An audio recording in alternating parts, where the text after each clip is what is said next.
As you're creating more complex effects on your Express console, there are a couple of different things. Obviously, you can just put individual channels into an effect for a basic chase.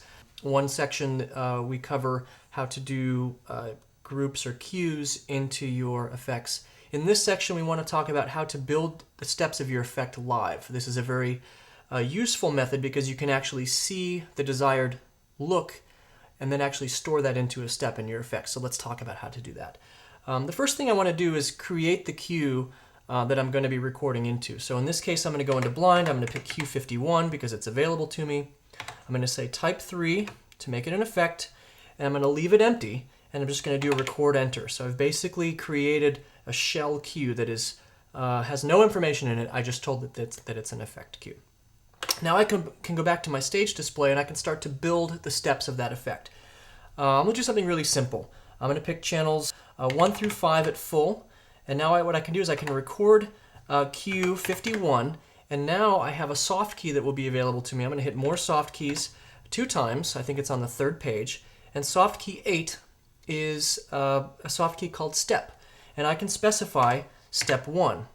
And now what I'm looking for here is up in keypad corner. I want to make sure that I'm recording step 1.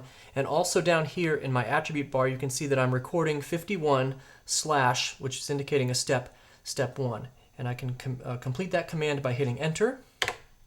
And now I've stored this look of 1 through 5 at full into step 1. I'm going to release those channels. I'm going to bring up 6 through 10 to full. And I'm going to record this.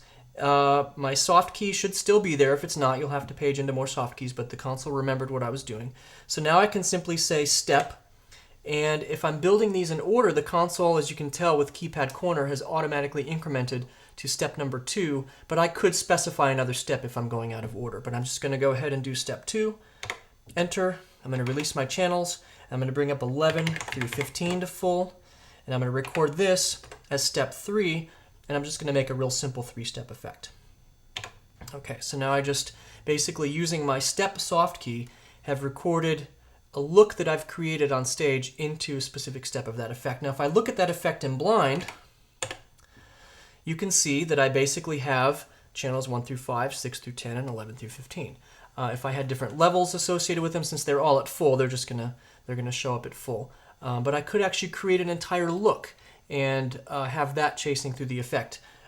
When I run that effect from stage, which is cue 51, and I hit go, you can see that I'm just running through those steps as I created them. So that is the method that you can record individual steps of your effect from the live display on your Express console.